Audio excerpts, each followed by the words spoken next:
আসসালামু আলাইকুম রহমতুল্লাহি ওয়াবারাকাতু। আজকের এই ভিডিওতে আমি আপনাদের সাথে আলোচনা করব হাকিকতে মুহাম্মাদ দুরুদ। এই দুরুদটা পাঠ করলে আল্লাহ সুবহানাহু ওয়া তাআলার সাহায্য আসে, আল্লাহ তাআলা খুশি হন এবং রাসূলে পাক সাল্লাল্লাহু আলাইহি ওয়াসাল্লামের উপর দুরুদের যে ফজিলত, সেই ফজিলতগুলো অনেক বেশি পরিমাণের হয়। যেমন একবার যদি কেউ দুরূদ শরীফ পাঠ করে, আল্লাহ সুবহানাহু ওয়া তাআলা এর সওয়াবকে লাখো কোটি গুণ বৃদ্ধি করে, যদি আল্লাহ পাক চান বৃদ্ধি করে দেন।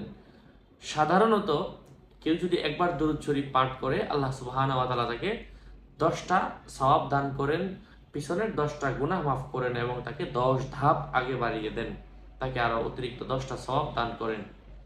সুবহানাল্লাহ। এবং যে দুরূদ শরীফ পড়ে তার বাবা, তার বংশ পরিচয় সহ যতবার পড়ে ততবার ফেরেশতারা রাসূল সাল্লাল্লাহু আলাইহি ওয়াসাল্লামের কাছে এই দুরূদ শরীফগুলো পৌঁছিয়ে দেয়। এই হচ্ছে দুরূদ শরীফ।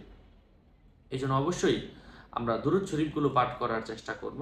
তো হাকিকতে মুহাম্মাদের দুরূদ, সেই দুরূদটা হচ্ছে আল্লাহুম্মা সাল্লি আলা সাইয়্যিদিনা মুহাম্মাদি ওয়া আলিহি ওয়া আসহাবিহি আফদলি সালাওয়াতিকা আদাদা মালুমাতিকা ওয়া বারিক ওয়া সাল্লিম। আল্লাহ রাব্বুল ইজ্জত আমাদের সবাইকে এই ছোট্ট দুরূদটা পড়ার তৌফিক দান করেন। যত বেশি পরিমাণের পড়বেন তত ভালো। এটা নির্ধারিত টাইম নাই, টেবিল নাই, দিন নাই। যত বেশি পড়বেন তত ভালো।